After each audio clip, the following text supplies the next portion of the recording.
Nothing's fine, I'm tired. I'm a lot of faith. This is how I feel. Cold and I am shame, lying naked on the floor. Illusions never change into something real. I'm wide awake and I can see the perfect sky is fade away. Hey, you're the one to blame. Waste away. I can't give you magic anymore. Hey, this is Mike, Seder 42 Vinyl. This is Amplified Assignments, episode 13. The premise of the show, Roger and I have been giving each other albums over the past year or so. We each give each other an album that we haven't heard before or that we haven't gotten into before. It could be a new album or a new band that the other one has never heard or listened to before, but it also could be something that you're familiar with but just never gave much of a chance. We each listen to those albums for several weeks, up to a month sometimes, depending on how often we want to get together and do the episode. Then we discuss that album with each other and see if we liked that album or not. This week we are going to be doing reviews of an album that Roger gave me, which is the Bevis Frond. Yes, this is, what is it called? Any Gas Faster, which is a weird title to an album. Yeah, And doesn't roll up off the tongue. No, I don't even know what it means. I didn't look it up if there's a meaning to it or something. And then I gave Roger the album from Weekend Friends. This is Feels Like Hell. This is a 2025 album. Roger's actually going to review this one first, so I'll talk about this album just a little bit. This is an album from 2025. It's a new album that came out right at the end of the year in 2025.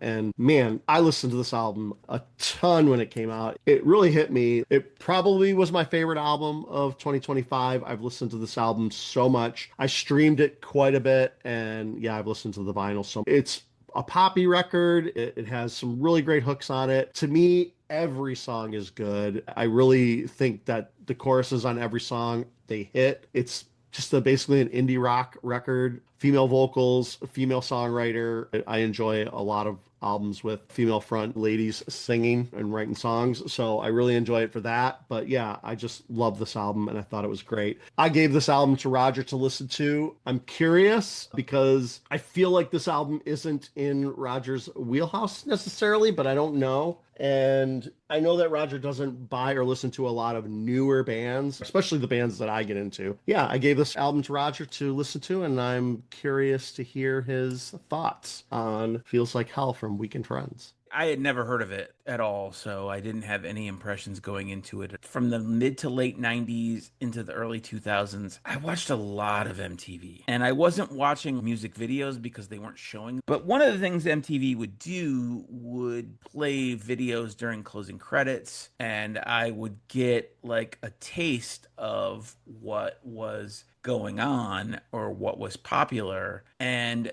my initial reaction when I first heard this, I was like, good God, this seemed like the most cliche stuff that was alternative rock in the late 90s and early 2000s. I couldn't get over that on my first listen. It was just so cliche. The first listen to me, like, I literally laughed out loud. People say LOL all the time and they don't literally laugh out loud, but I laughed out loud when that cover song came on at the end because I was like, I was exactly right about this. I'm going to spoil it right now. I hate that cover. I don't like that original song. That is just pure barf for me of that era. Like, I don't ever want to hear that song Torn again in my life. And I probably listened to it a handful of times off this because thankfully it's the last song so I could stop it once it started. Yeah. I like this. I don't like this a lot. It hasn't changed that it's really just not my bag. I think that is the biggest thing I can take away from this. I think the first few listens, all I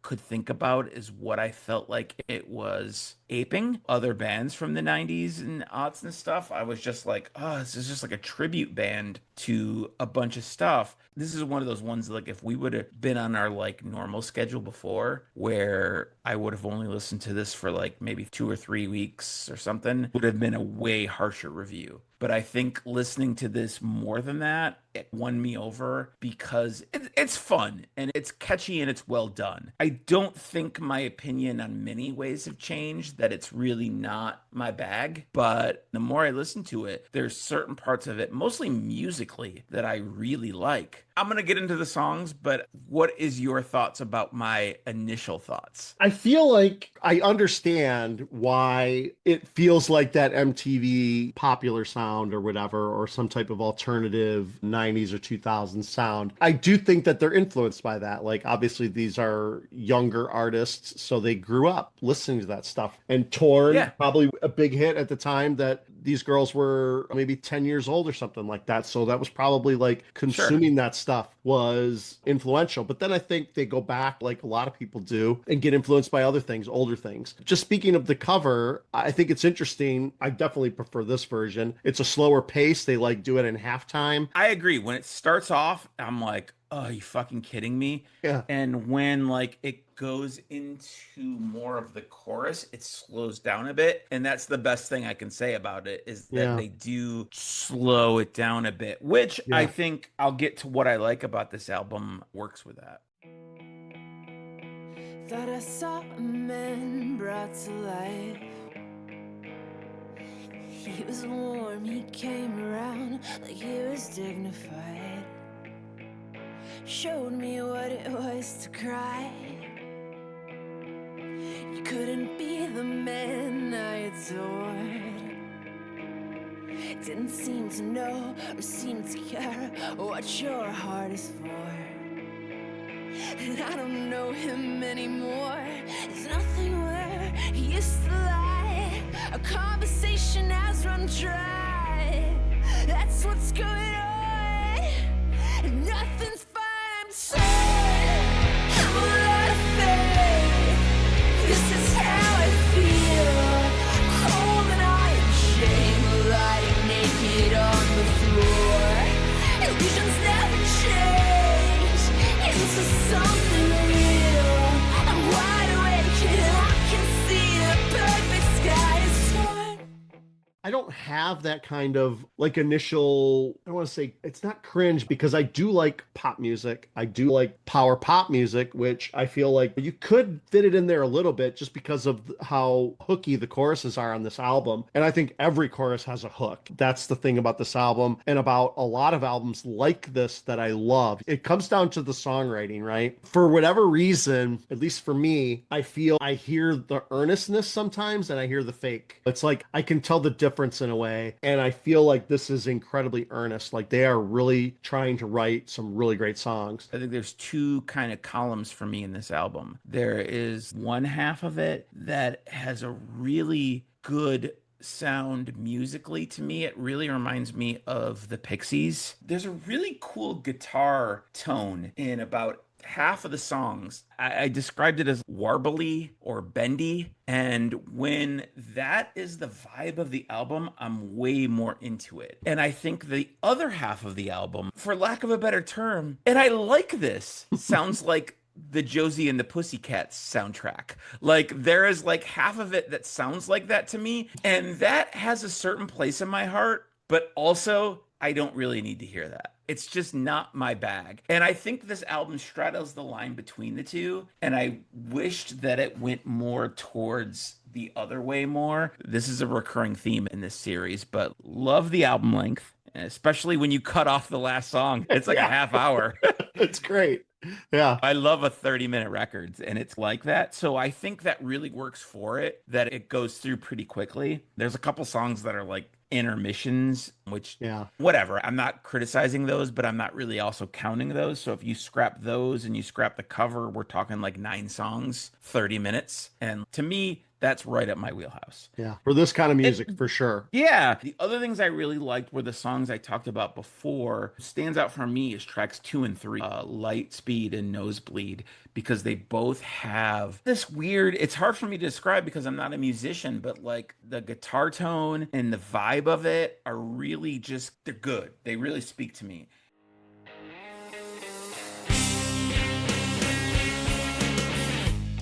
When the heat it got too much, we could cool each other down. slip your elbow, hit my face. I got a nosebleed on your couch. Now I'm staring at that stain, 'cause some things don't wash out, and nobody is to blame. It's just that some things don't work out.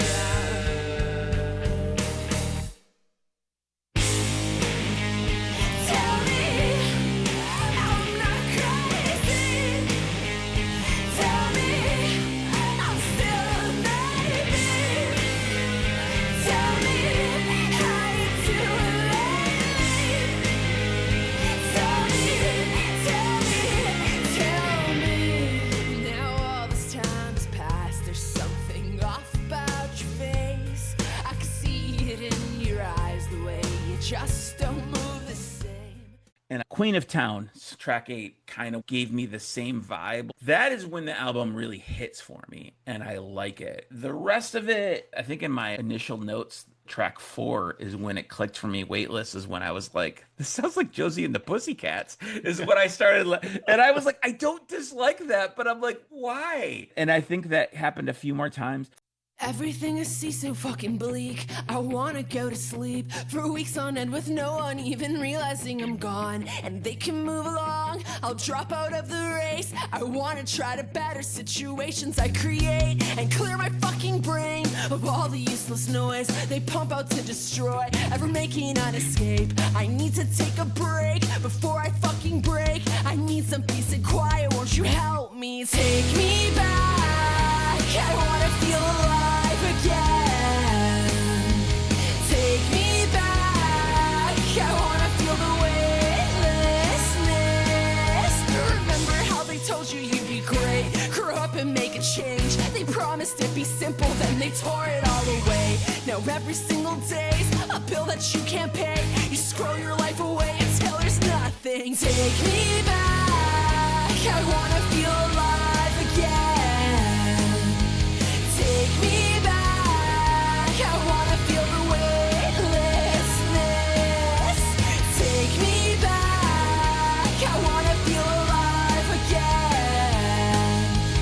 Take me back, I wanna feel the weightlessness. And we could float away, we could float away.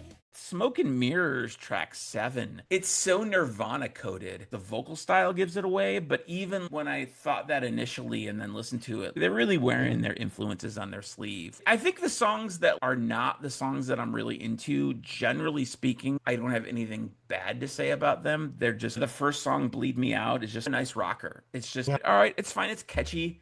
And I think ultimately my first impressions of this album compared to what I felt towards the end is I think the catchiness of it won me over. Even MPC, where the solo, the chorus is really catchy. I liked that. I think some of the times the vocal affectation she uses is a little too much for me. I'm not mad at it, but it's just, it seems a little, okay, I get it. Like there's other songs like I said, Queen of Town. So like that song kind of annoyed me because it took way too long to kick in. But once it did, man, I really like the guitars on it. Not for Nothing, that was again another song that really sounded like, God, I feel like this could have been in an MTV Buffer commercial Sure. from 2000, and it's fine, but it really doesn't interest me a whole lot. That's a little weaker song. Great Expectations was what I'm gonna unofficially call that the last track of the album. Sure. Because I like it. It's ballady, but what I like about that song is it ends really big. And I like when songs like do that, when they start one way and like really go hard on ending big.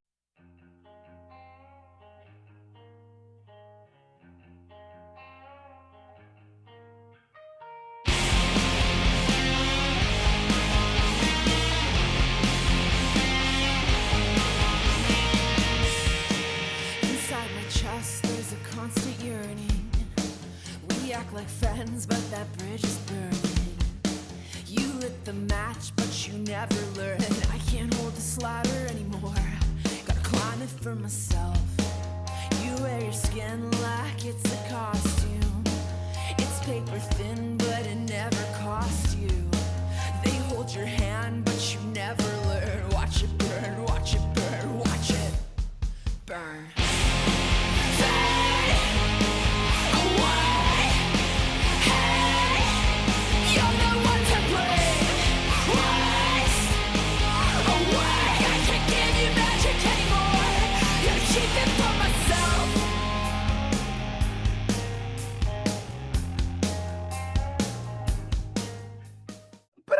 this. Like I said, like 2 or 3 weeks ago, this would have got a worse review. And there was a couple songs that like definitely were stuck in my head after the fact. I Yeah. think that's where they really shine. I wish they were more Pixies swirly sounding a lot of the time, which is a little less catchy. But Yeah. those are my favorite parts. I think like my favorite parts of the album are the musical aspects that are a little more weird. Ultimately, I'm not going to give this a bad review. I'm not going to give this a great review. I'm going to split it right down the middle and go 2.5. I'm gonna split it right down the middle and say I probably will not actively listen to this again, but if for some reason it came on, I wouldn't turn it away either. Yeah, I don't know like what the options are, right? If there's still going to be indie rock or pop punk or whatever you want to call this, it's not going to break new ground, right? There isn't a whole lot of innovation in the scene, but when I hear a band that's doing what's been done before really well, I can Mhm. appreciate it. You know what I mean? And I feel like this album is a highlight of what came before, but a modern version of what came before from a bit younger generation with the different things to say. Some of the same things to say. They definitely have a different perspective on some things, which I think is interesting. I work like a machine. I don't sleep and I don't eat. I'll be whatever you need. Fill the void by avoiding everything. I don't know if it's working. Fingers crossed on my back that it falls apart. I don't know if I'm learning. Information goes in, but I'm blacking out. Tough love, thought I needed, but I don't. I've had enough. Get fucked, you're a poison in my veins. I'll tear 'em out till I'm nothing. Bleed me out till I'm nothing. Bleed me out. I talk like a machine. I bite my tongue and I grit my teeth. I'll say whatever you need. I hide my feelings while I'm still smiling.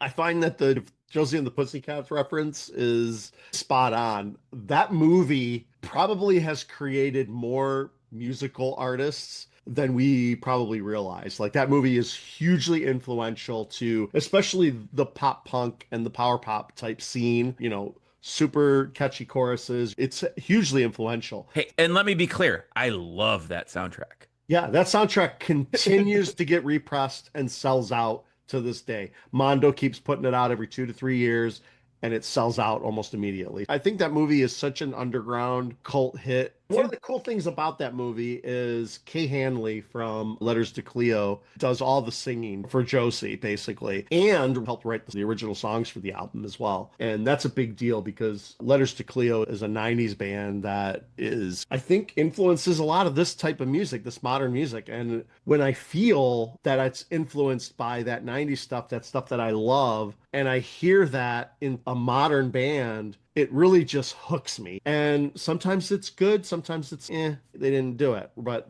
this album, I think, does it. It nails it. It's interesting you say that because one of the notes that I have that I did not read, you said Letters to Cleo, which I don't think I really know anything other than that Here and Now song. Yeah. That was quite popular. But one of my notes was, I feel like if I knew more about alt rock from the 90s and aughts, I'd be able to tell you what this reminds me of, but I can't. But it really reminds me of something, is what was one of my notes. And it wasn't a very good note to say, so I didn't say it. But you saying that, it's just, and it ties into back where I said I was watching a lot of MTV and you would just passively pick up stuff, Like, whether you consume liked it, it or yeah. not. Just living on a Sunday morning, got my toes and tea and a woman. I just thought, think about other things to get and keep getting. Never enough, never ending. I just thought, think about.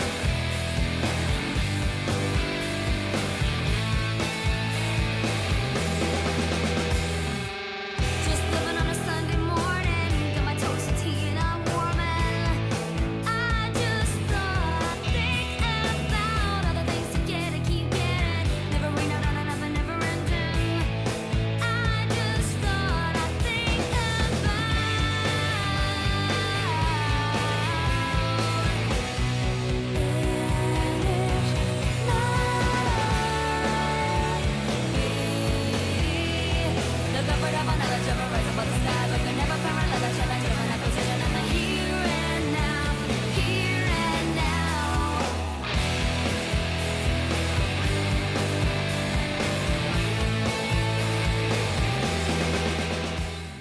It's interesting because, like, I talked to some people. There's this lady at the record store. She's our age, and she definitely was into that, more of the female, the riot girl, all that stuff. And I think she was the one who told me about this band and recommended the first album to me. And there was another band called Cable Ties that she liked as well. Because we talked, and I'm like, yeah, I'm really into this stuff. I like this female stuff. This is the kind of stuff that I want to buy and I want more of. And I'd like to hear modern bands of this stuff. And like you said, the influence is there. It's real. And like I said, I don't know if I'm a good judge of what is authentic or not, but this to me sounds authentic as hell. And I think it's great. I really like this album a lot. I'm glad that you liked it. I honestly didn't think you would love it, but I'm glad that you were able to appreciate it after multiple listens. And you're hearing what I'm hearing, but it's just, I think that it's tickling my brain in a lot more places. Yeah. Than it is you, which is totally fair. But I'm glad you were able to appreciate it, which is pretty cool. Yeah, we were close to this being a really bad review. That's the end of that review for Weekend Friends. Now I'm going to discuss this album, The Bevis Frond. Any gas faster? Yeah, I wish I understood what that actually meant. If it means anything, it could just be 3 random words that he picked. Who knows? Yeah, so this is the album that you gave me. Why don't you go ahead and talk about it a little bit and why you gave it to me? We talked about it a little bit when you did give it to me. I know the Mary Lou Lord connection, which is cool. Another 90s artist, but we both knew of her. And I didn't realize that she was covering songs from this guy. I originally, a year ago, had made a list of potential things that I was going to do for this, and this was never even on the radar. And I was actually going on my record shelf for something else, spoiler, alphabetically very close, which you eventually will get, but that's what this was going to be. And then I paused and I was like, huh. And I thought about it for a second, and I didn't really put a ton of thought into this. I just was like, yeah, this record rules. And I had a good vibe, like right away, that you would like this. Sometimes it's a little more of a question. I was like, oh yeah, he'll dig this. So that's why I picked it. There was no forethought into it. It really was spur of the moment. The day we recorded last time, I was going to grab something else and grab this instead. I had heard the name. And Bevis Frond is one of those names that you don't forget because it's goofy and memorable. Nick Solomon's is Bevis Frond. It's more or less just him. I had picked up a few of his albums early on, and a lot of them they're not as focused, I feel, as this one. I really like a lot because I think they're the most cohesive. Nick Solomon's in his 70s right now. He's a real old dude. He was making music when he was a kid in the late 60s and throughout the 70s. And it wasn't until the 80s. At some point, he had a really bad motorcycle accident, and one of his arms was broken really bad. And he requested it to be like cast in a guitar playing position. And he got a settlement from the accident, and he bought a 4-track, and he just played guitar and was making these 4-track recordings throughout the 80s. So it was a really DIY indie rock kind of thing to its real core. When I brought it up, like the Mary Lou Lord connection, you were like, oh yeah. But like, I don't know if you'd ever heard Bevis Frond or Nick Solomon before I gave this to you. So did that mean anything to you at all? No, obviously, like you said, the name is unique. So I'm pretty sure I've heard of it because when you mentioned it, I was like, Bevis Frond, that rings a bell. So I must have read it somewhere or saw a CD or whatever. But yeah, the album itself and the songs, I never put together the Mary Lou Lord connection. I never knew that. I knew that the songs that she did were covers for the most part, but for some reason I just don't recall it being Nick Solomon. One of the things I love about Mary Lou Lord is that she is like a pure folk singer in the truest sense, and her motto and her mission is to play other people's songs. So he's a small part of the songs that she played, but that one particular album they collaborated on. And I think that's what really piqued my interest. And that's like the beauty of true busking style folk music, is that you're playing the songs you love and trying to pass those on to people. Yeah, my thoughts on the album specifically after listening to it now for a while. We had a bit of an extended time to listen to our albums this time. But yeah, spoiler, this album is great. I really like it. And I think it's a great album as a whole. One of the things you mentioned is its consistency. And yeah, I feel like it's very consistent from song to song. Cool. It feels like it's a really good representation of indie rock at the beginning of the 90s. It feels like it's pulling a lot of influences from different genres, but it also is still very consistent, and it's just really good. In the past, you've talked about how you like to listen to albums as albums. I think that this is a really good example of an album that's really Nice. good, song to song as a whole. It's really hard to pull out individual tracks that stand out because every song has something that's memorable and they all stick in their own way. It makes it totally work as like a full body of work, like a full album. An interesting thing is that a few weeks ago, we talked about Amy Mann record. And when I gave you that album, you were like, yeah, I know that album. And then after you listened to it and brought it back and reviewed it, you were like, man, that was a slam dunk. That was an easy review because it was just a really good album. It was an easy listen. And I feel like the same thing applies with this album. It was very easy to get into. It felt familiar. It really just had that 90s indie rock vibe that I like from that era. And even today, modern stuff. But if something came out that sounded like this today, I'd probably be into it. But even after the first time I listened to it, it was like almost immediate. I was like, you know what? I really like this. And I started looking for it right away. One of the cool things is obviously really good songs, but also the samples that are throughout the album. I thought that was surprising in a way. You don't really hear that in an indie rock record very frequently. These kind of, I don't know, from movies or TV shows or whatever, where he has these short clips, sometimes at the beginning of a song, sometimes even, I don't know if he has too many in the middle. Usually at the beginning or the end of a song, he has one of these samples from something. And halfway through the record, there's like kind of a sample about that side ending and having to flip over the that's record, fun. which I thought was cool. We've talked about before, like my references to other bands and things like that. I just referenced what I know. So there's obviously going to be bands that this is more familiar to. But to me, this reminds me a bit of Dinosaur Jr. a lot.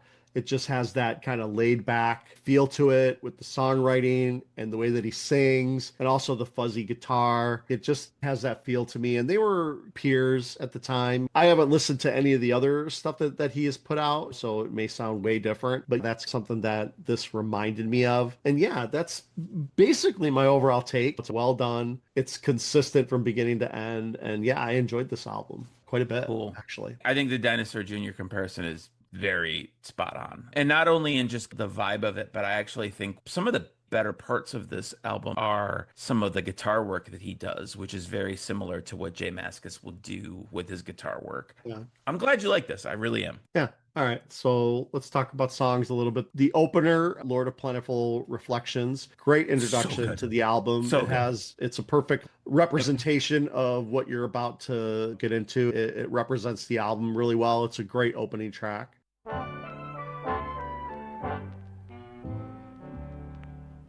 Give me the moonlight.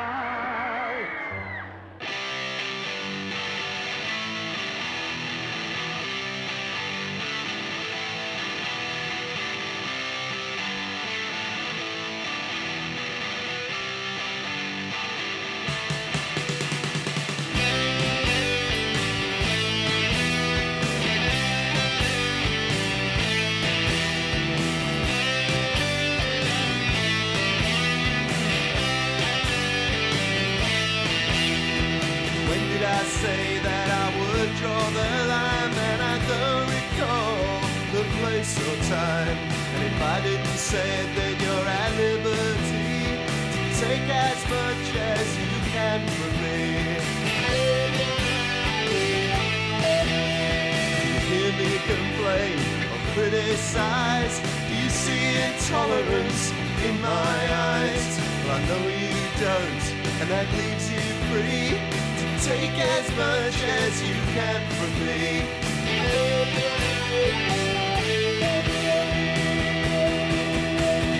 Grief flew in and conscience hid, and guilt don't enter into it. Till I face reality, you'll take as much as you can from me. This corner of England, it definitely was a song that stood out to me. It feels very Beatles to me, especially like George Harrison, because it has the sitar in it and it has a really good melody and it's super memorable, that song. I think there's a couple acoustic songs, at least 2 or 3 of them, that are almost like ballads, and this is one of them, and this is a really good one.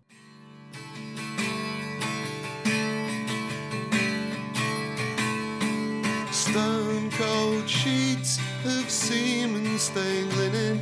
I sleep out the night in the chill of my terminal dreams, and I bury my pain in this pillow that burns up my head with the smell of her vanishing cream.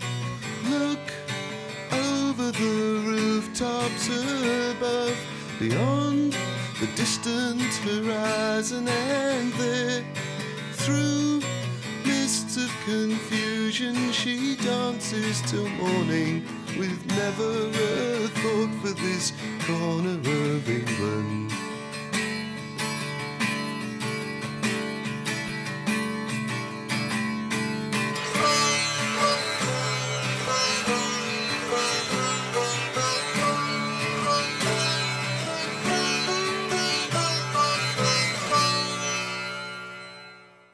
There's a song called Then You Wanted Me, has a strong melody and chorus as well. And that one, it's a heavier song, and it reminded me of Urge Overkill, like in the riff, and I guess how heavy it was. Like I said, my references may not be perfect, but that's what I felt when I was listening to it. There wasn't a lot of songs on here that reminded me of that, but I think just like how he was playing guitar and how heavy the riff was just reminded me of like maybe something Urge Overkill would have done.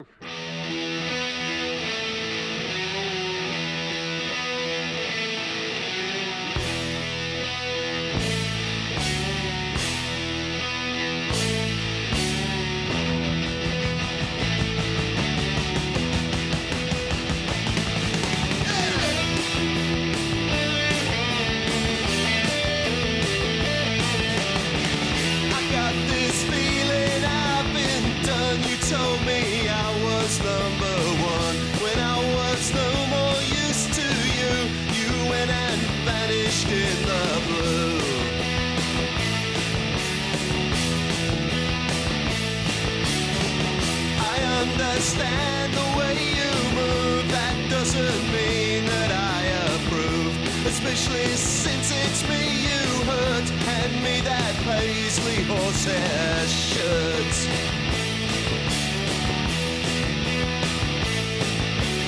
When you wanted my letters, when you wanted my number, when you wanted my money, then you wanted me.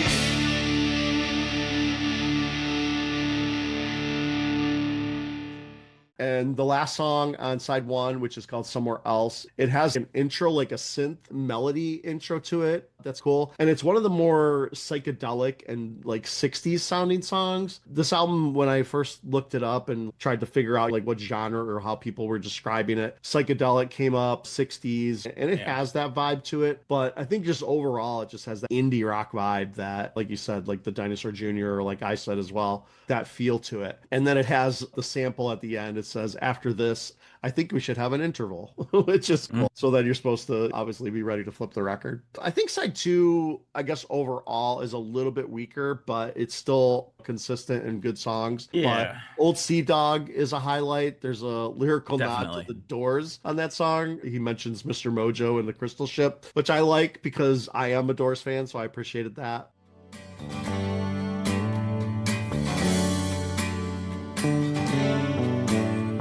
The strangers wait to take a trip on Mr. Mojo's crystal ship, while I can only grab my coat and cast off in your gravy boat. But even though it's stained and old, I know it used to carry gold. Fortunes of outrageous size, you won't see dog. I love your lies.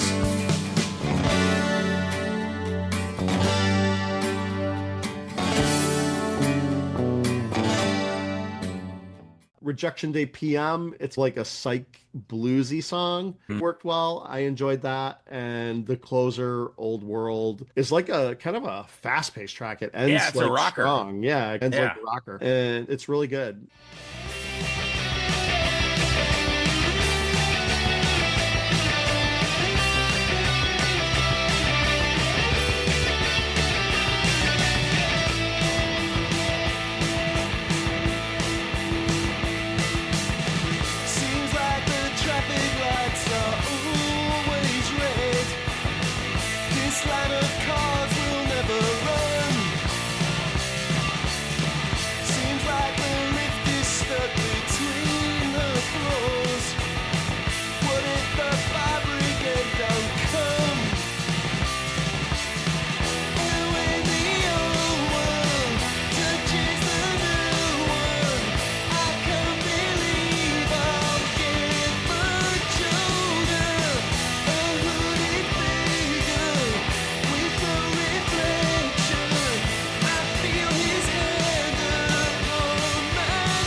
yeah, I don't have really anything negative to say about the album, except maybe that besides the Ode to England song or Corner of England, that's probably maybe the best song in the album. But as far as all the other songs on the album, nothing really just stands out as a single or like a super highlight. But the album is super consistent all the way through. So I don't know if that's necessarily a negative, but like I said at the beginning, this is like an album where I think the intention maybe is to listen to it from beginning to end. Every time I've listened to this, I've listened to the whole thing. I definitely enjoy very this cool. album. If I was going to give it a star rating, I'd probably give it, I feel like 3.5 is too low, but I feel like 4 is too high. But I think I'll push it to, I'll say 3.5 today. And yeah, we'll see in a couple months I or like it. by the end of the I like year, it. you Yeah. know, when we go to review again, how I feel about it. But yeah, 3.5 for sure. It's a solid round. It's cool. I'm really glad you like it and how randomly, like, it wasn't on my radar to give it to you. It's a good album, and yeah, I would recommend it to other people. And as you and I have both said, we don't want to give each other bad albums. It's balancing the line between something that you're passionate about and something that, like, you think the other person would, I'm about to to a certain break extent. that to fucking shreds. Oh, God. Good God. Here we go. Anyhow, so on the next It's episode. so I'm gonna leave it. I'm probably gonna leave in the edit what you just said so that I can see your face when I give you this next album. This band, I don't even like this band, right? The early stuff from this band, I hate. I would never ever listen to it. But this band made a change in the last 2 albums that they put out. And they became very progressive. I've given you albums that I feel are progressive, but this is a prog metal / rock album. It's experimental. It's nothing like any of their previous stuff. This album, they go over the edge. They go wild with it. I love this album. It was my favorite album 2023 when it came out. And that is Avenged Sevenfold, Life is But a Dream. Now, A7X as they're called. They were like, I don't know, this emo kind of punkish metal band, kind of metalcore, early stuff. All that shit sucks. I hate it. This album is so experimental, so unique, progressive, but also melodic. And it's just really cool, man. It just grew on me so much after listening to it. And yeah, I never thought I'd be listening to this band or recommending this album to anybody, but here I am. I love Avenged Sevenfold, this album in particular. When it came out, the fans hated it. They were pissed. They were pissed at them. That's And a I don't- positive. And here's the thing. I don't know if they're ever going to make an album like this again because of the backlash, but I love this record. Here's the thing. If you ask me to describe, like, this band in general sounds like, I don't even know what to tell you other than I think it fucking sucks. So what do they sound like? I'm like, I don't know, sucks is what they sound like. So I'm Right. interested, because if this is a departure and it's good, all right, I'm interested. I'm definitely very interested. I have no All idea right. where this will go, but I'm Yes. interested. It could be So- a complete disaster. I decided that I wanted to definitely go metal on this one too, like you did. And I had said before that I was having a hard time finding metal. I found like some like best of lists that I had made for a few years in a row. And I was like, oh, I forgot all about these albums. I forgot all about these bands. And I picked a band that there's a very strong possibility I played you a song or two in my basement back in the day of this, but I don't know. And their 3 albums are so different. My biggest struggle was which one to pick because I really like all of them. But I ended up going with the first one. This is the debut album from Lunar Shadow. I found a list that I had put this in 2017. This was my like 2 or 3 album of the year. And I was Yeah. like, what did this sound like again? And I listened to it and I was like, holy shit, is this good? Yeah, I remember you mentioning this band to me, and I did, I think, stream them a little bit, but yeah, this is one of those where I didn't give it enough of a shot, and now I'm gonna have to sit with it and really make sure how I feel about it. And well, yeah, this is good. This is perfect. Cool. All right, great. Yeah. Yeah, these are good. I think next episode's going to be interesting. All right, that's it for Amplified Assignments, episode 13. Like, subscribe, comment, and yeah, that's it.